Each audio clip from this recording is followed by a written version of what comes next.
Believe it or not, blizzards are way more common now than in the 1960s.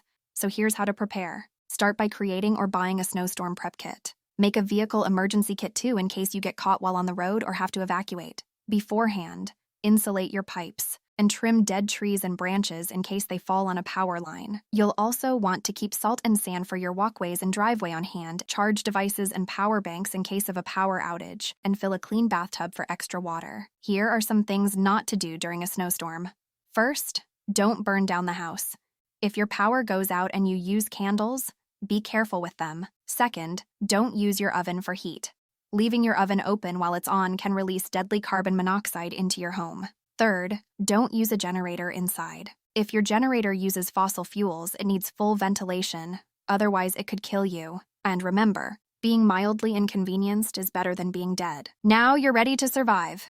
More disaster tips and in-depth guides are available at herecomestheapocalypse.com. Follow along to make it out alive.